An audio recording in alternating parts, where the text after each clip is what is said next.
Hey guys, welcome back to another video. I'm so sorry that it's taking me so long to get a video up for you guys. I'll go ahead and explain later on in the video about why I've been MIA and what's been going on, just to give you a little bit of an update. If you are new to my channel, hi, welcome. My name is Crystal and I do post veterinary vlogs every now and then. I do like to throw in a little life video, so just, little vlogs about my life. I am new to the whole vlogging thing, so please bear with me as I am still trying to figure things out.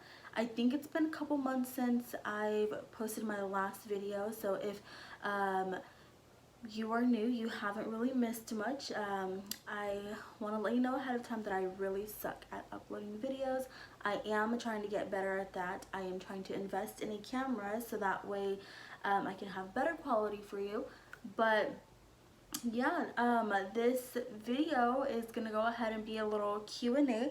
I do have my little iPad here with some questions that I've written down from you guys that I've gathered from previous videos. I'm only gonna do a couple now, so there is gonna be part 2, so go ahead and leave down some questions down below if you have any that I have not yet answered, and I will go ahead and collect those questions and answer them in part 2. So without further ado, let's go ahead and get started with the Q&A. Go ahead and grab your water, your snack, whatever you need. This is probably going to be a lengthy video, so please bear with me. But yeah, let's go ahead and jump right into the questions.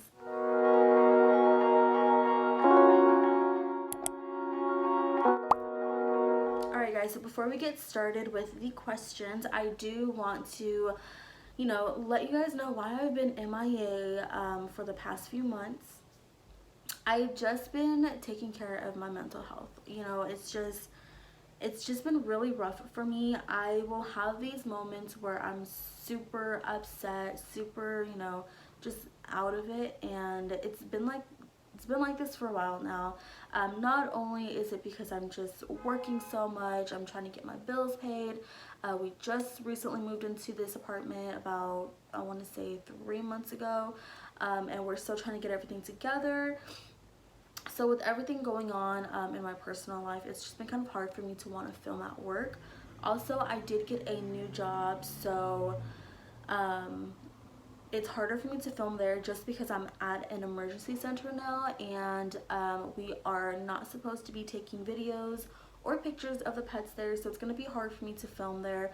I'm probably not gonna ever film there. I'll probably do like a little separate video of where I kind of explain what I do. I am an ICU technician there, so I work in the ICU department.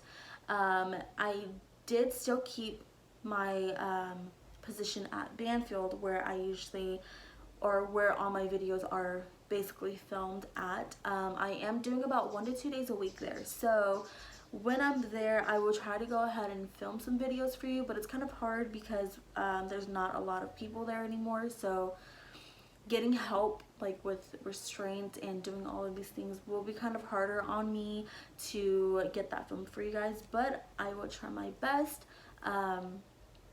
But yeah, it's just basically comes down to mental health. I had to take care of my mental before I can do anything else. Mental health is so important. You need to take a mental health day, however long that is. Take your mental health day, girl, you need it.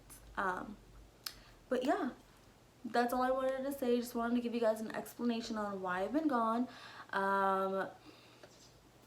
So yeah, let's go ahead and get started with the questions finally. I know this is like a very long intro, so I apologize for that, but let's go ahead and get into the questions. Alright guys, let's go ahead and get into the questions. So we are going to go ahead and start off with question number 1, which is schooling. How long was I in school for? What school did I attend? And what were my credentials? So I went to Carrington College in Citrus Heights. There are multiple Carringtons throughout California, I believe. I went to Carrington, Sacramento first, and then I went to Carrington, Citrus Heights. I did go to college right after high school. So I graduated in 2015, went to college. I think I only finished like my first month there, and then I had some personal issues going on, so I did take a break. I then went back maybe 2 or 3 years later, and I graduated with my associate's degree of animal science in 2020. The program that I did was the veterinary technician, of course, or veterinary technology. The program is a little under 2 years. I want to say it's about 24 months. It's about a year and a couple of months. It is very fast paced. It is a lot of information jammed into a year or so. I know there's community colleges that is like a 4-year thing. I know if you live in Sacramento, I believe it's Consumnes College. They do have a veterinary technician program there, and it is a 4 years or 2 years. I want to say 2 to 4 years. I'm not sure. But you can go through them. It'll be a lot cheaper. I went through vocational school, so it was, I want to say, about $36,000 for my tuition. So it's very expensive. If you do better like learning by yourself, learning online, then they do have online classes that you can take. I know you can go through Penn Foster. If you work for a Banfield or for a VCA, I believe they do help pay for part of your tuition. And they also do pay for your board test and your licensing. So if you do go through them, you do get those perks. My second question is how to become a VA. So I'm going to be using the term VA and RVT a lot. VA is veterinary assistant, and RVT is registered veterinary technician. So to become a VA, you literally don't need to have any experience. I mean, experience is recommended, but it's not required. As long as you have a great work ethic and a great attitude, you are a shoo-in. It would be nice to have the skill set, you know, just to know a little bit about or be familiar with the animal hospital world, but you don't need any experience. I know a lot of my coworkers who never worked in the hospital or in the medical field before with animals, and they got the job, and they are amazing assistants. It's, again, basically learning on the job. In school, they always taught us that you can have the skill set, you can have the knowledge, but if you don't have the work ethic and if you don't have the good attitude, then you will not make it in the field. A lot of hospitals are looking for people that they can teach you all the skill sets, but they can't teach you how to have a good attitude and how to have a good work ethic. You know what I'm saying? So as long as you have those, you are good to go.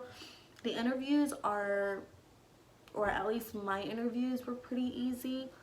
I'm just nervous. I hate being questioned, so I feel like I do horrible with my interviews, but afterwards I'm just like, oh, it wasn't that bad. You know, it was pretty much, they just want to get to know you, want to know who you are outside of work, and how you are at work. And so, you know, it's pretty easy to become a VA, and then you learn on the job, and then boom, you're a VA. Next question is, do you need any experience? Like I said previously, no, you do not need experience. Again, it is required, not required, but it is recommended. Again, you do learn on the job. You don't need to have a certificate or anything to become a VA. The only time you would need to go to school is if you want to be a registered technician. Let's see. How old do you have to be a VA or to work as a VA? So a lot of my hospitals, I know that you have to be at least 18 and over if you want to be a VA, a receptionist, or an RVT, just because you do have to handle a lot of controlled drugs. So you do have to handle opioids, any of those controlled substances that need to be locked up and only handled by a doctor or a tech. I think as a kennel assistant, you can go in like, I think you can be at least 16 as long as you have your permit, but I'm not too sure. So that would have to be a question for wherever you want to apply to. So I would call, kind of do your research on what hospital you want to work at, find out if they're hiring, give them a call and ask what their age limit is, and then they should be able to tell you there. Let's see. I know that at my new job, actually at Banfield, where I'm still currently working at, I know we have just hired a kennel assistant, and I think he's like fresh out of high school, so he's about 17, 18. And so, again, you know, I would ask about the age requirement. Next question is, what is the role of a VA? So the role varies from hospital to hospital. For me at Banfield, I am able to do almost anything that an RVT can do besides suturing, extractions, intubating, and handling controlled drugs. Well, administering controlled drugs. I am able to do, let's see, I can do blood draws, I can do vaccines, I can do lab testings, lab work, all that fun stuff I can do. I can do anesthesia monitoring, I can do dental cleanings. Again, the only thing I can't do is the suturing, intubating, and handling and administering controlled drugs. I am training to become a RVT, so I am getting my license.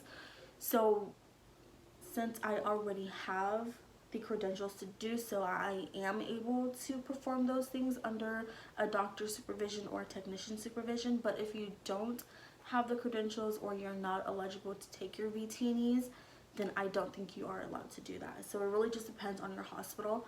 I know that at my emergency center that I'm currently at, I am an ICU technician, so there I can handle controlled drugs and administer controlled drugs. I can suture in NG tubes, so nasal gastric tubes for like tube feeding, and I can do stuff there that I can't do at a general practice. So it really just depends on where you're at, whether it's an emergency, private, general practice, any of that kind of stuff. So it really just depends on where you're at. Let's see. Next question is pay and labor. So I'm gonna say this right now. If you're in this field for the money, don't do it. It's just gonna be a waste of your time and you are gonna be very upset. This job is literally called the labor of love because you have to love what you're doing and be okay with what you are getting paid to do. It is a very hard position to be in, just because you love what you do so much, but you are being overworked, and you're being pushed around by mean clients. You're getting bit, you're getting scratched by cats and dogs. You're literally beating yourself at work to not bring home a lot of money, you know? So again, you have to love what you're doing there in order to be okay with the job. I believe I started at $15 and some change, so a little bit over minimum. Actually, I started at $14, so a little bit over minimum wage. And then I did get a $1 raise. You do get quarterly raises, I believe. So I did get a $1 raise, which brought me up to $15.99. And then, you know, that just wasn't working, wasn't cutting it for me. I recently moved, so I'm like 32 minutes away from my job. So I requested a transfer, and, you know, my boss did not want to lose me, and so we agreed on a raise. So I did get a raise, but you know, still it's not enough. I truly do love what I do there, but I had to get another job closer to my house as my full-time job. And so I did still keep my other job, general practice, at least once or twice a week.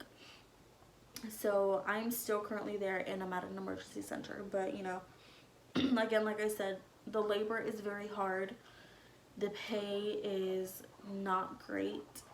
You do have to be in the field for a while to get a good pay, but even then you would have to be in the field for 10 plus years to only be making like what, $27 an hour, which is not much. But yeah, you really have to love what you do and be okay with getting paid so little, and working very hard and having to stay overtime every day. But yeah, just keep that in mind before you go into the field, or before you put money into going to school for this. I personally would go and apply as a VA first before going to school. See how you like it, and then if you want to go to school, save up and go and get your license. Or finish school and then get your license. So that's how I would play it if I knew better.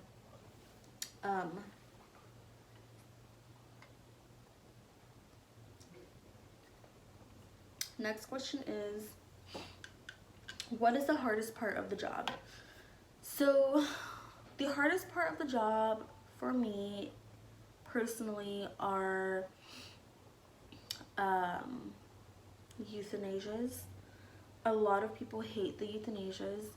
It's very hard to go into a room and, you know, euthanize a pet. I mean, most cases it's the best thing to do for the pet so that they're not suffering. The hardest part is trying to comfort the owners, because it's their babies that they're putting down, you know? It's like, I put myself in that situation and I'm like bawling my eyes out. My dog is a perfect, healthy 5-year-old dog, and you know, when I'm in that position, I start thinking about it and then I'll just start crying. Like, it's not even close, you know, the time's not even close for that yet, and I'm like bawling my eyes out. So I can only imagine what the owners are going through in that room when their pet is there and their pet is not doing great, and they know that they have to, you know, euthanize it, to put their pet at peace. You know, you don't want your pets to suffer if they're not doing great. Sometimes clients refuse to see that their pet needs to go over the rainbow bridge, and you know, it's not our place to try and convince them otherwise. But you know, it is something that we talk to them about. Like, it's harder for you than it is for them. Like, they're ready to go, but you're not ready to let go, and it's gonna make life a lot harder for them, basically. So that part is the hardest part, to explain to them why this is the most humane thing to do, is to euthanize your pet, because, you know, I don't know, if it's cancer, sickness that we cannot cure, or just, you know, really old age, those kind of things. And it's a lot harder when they don't want to listen to what you have to say, you know. But that's the hardest part for me, other than, you know, being underpaid and overworked. Let's see.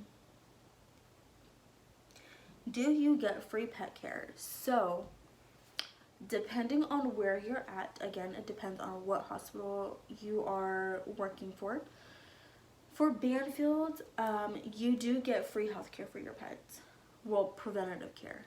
You get 3 wellness plans that you have to put your pets on. So that's free preventative care. So vaccines are covered, physical exams are covered, blood work is covered depending on what plan you sign them up on. Their dental is covered. Neutering and spaying is covered if they're younger puppies and kittens. Once they turn about 6 months old, they no longer qualify for the kitten and puppy plan, and so if you do have a kitten and puppy, you do want to sign them up before they're 6 months old if you want to get them spayed and neutered.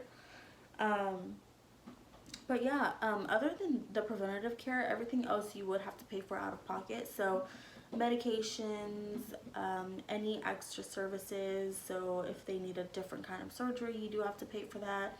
And the medications, you do get a discount, so you get your associate's discount on top of your wellness plan discount. And so sometimes it's not much of a difference, but it does help. You know, it does help if you need it. So yes and no on free pet healthcare. Let's see. And I do get this question a lot. Am I a vet? No, I'm not a vet. I do not have the credentials as a veterinarian. I am a veterinary assistant, soon to be registered veterinary technician. I do have my qualifications to take my VTE. I have taken it previously before, but I failed it because they questioned me on pocket pets, and I don't know anything about pocket pets. So, trying to brush up on everything now. But yeah, I'm not a vet. I am a veterinary assistant, soon to be RVT, hopefully very soon. But yeah, I'm not allowed to diagnose your pet. I'm not allowed to give you medical advice on your pet other than take your pet to their primary providers to get a checkup. That's all I can say. My favorite part of the job. My favorite part of the job is the happy endings. So when your pet comes in sick and we, treat your pet and they're all ready to go home, and then you call us and let us know, hey, Fluffy is doing amazing. Thank you guys so much for treating, and I've taken Fluffy to such and such hospital and they couldn't figure out what was going on, but I brought him to you and you were able to squeeze us in and you saved his life. That is like the most amazing feeling in the world. And then they come and bring you like treats. Like we have this client who brings us like brownies, who brings us candies, and just a whole bunch of treats, especially new clients. Sometimes we get new clients who we do help take care of their pets, and they're so grateful that they bring us treats. They write us little cards. We even I think one year we got Starbucks gift cards from a client. So that is my favorite part, is helping the pets, and then the owners are super ecstatic and very happy and pleased with the services that we've done. Another favorite part that I have of my job is, of course, when we have kitten and puppy days. Kitten and puppy days are literally my favorite freaking days because they're just so cute. And no, we do not play with kitten and puppies all day, every day. It's rare that we'll have puppies and kittens coming in. We get a lot of sick pets and a lot of comprehensive exams for older pets. So it's rare that we would ever have a day with kitten and puppies. But when we do, it is my favorite day. I will literally smother the heck out of them. I even put a puppy in my pocket one day and we were just working all day. He just sat there. So yeah. Let's see. The last question, or not really a question, but they're asking for tips, like tips and tricks in the field. I am gonna do a separate video about this, like tips and tricks on how to do things. But the number one tip that I can give you right now is be prepared to ask questions and be prepared to learn. Like, you are going to learn a lot. Every single day I learn something new. Even if I learned it already, you learn a different way on how to do it. And always, always, always keep a little notebook with you so you can write things down. When you're writing things down, it makes it look like you know what you're doing. Like, you want to learn how to do this and you're writing it down for reference. And it just makes you look good, and it makes you a better tech because you can always go back and read what you wrote. So say you forget how to do a dosage equation, and you write that equation down and you write an example, and you go back and look at it and you're just like, oh yeah, I remember how to do this now. Here's my example. Or like for medications, you have to know a lot of medications. You can't remember everything in your brain, so you have to write it down. I think in my next video, I'll go ahead and show you guys what I have in my little nerd book. We call it like a nerd book because it has anything from like pharmacology to drug calculations to abbreviations and all of that. So definitely recommend keeping a notebook on you and writing everything down. Even if you know it, write it down anyways, because you might forget it one day. Somebody might need it, and you can just whip out your nerd book and be like, hey, look at this, look at this, look, I have the dosage here, I have everything here, you want it, you can copy it, you know, like, yeah, that's my number one tip for you guys, is to always have your notebook down and write everything down, ask questions, and don't be afraid to learn. What's the worst that they can say is no, and then you have another opportunity later and be like, hey, you said no last time, can I do it this time, or can you show me how to do it so I can do it next time? Be assertive, let them know what you want to do, and they will eventually teach you, and then you'll be able to do it yourself, and then you'll be able to teach others, you know. But I think that is the end of our little Q&A. I didn't want to write down all of the questions or go over all the questions, just because I wanted to make a part 2. That way I can have, again, like my little nerd book for you guys. Then I can have more, you know, more questions. So again, if I did not answer a question that you wanted me to answer, go ahead and leave it down in the comments below. Or you can go ahead and DM me on my Instagram. I'll go ahead and leave it like right here, or here, or here, or here, somewhere on the screen. Just go ahead and go to my Instagram, DM me your questions, and I will go ahead and note it down, and then we will make another video and go over all the other questions that I have been asked, I guess. But yes, thank you guys so much for tuning in to today's very long Q&A. My throat has been scratchy this whole time, so I have my little water here. But yeah, thank you guys so much for all your questions. Again, I'm very sorry that I've been MIA, but I am back and I am better than ever. So I'll go ahead and see you guys in my next video. I think my next shift at Banfield is in like 2 weeks, so I won't have another veterinary vlog for you guys, but I'll probably film another like probably like a tips and trick kind of video, or what's in my bag kind of video, but we'll see whatever I post up next. So yeah, I will see you guys in the next video. Please don't forget to like, comment, and subscribe. And again, leave down any comments, suggestions, questions down below, and I will get back to you guys as soon as I can. Thank you guys, and have a great rest of your day.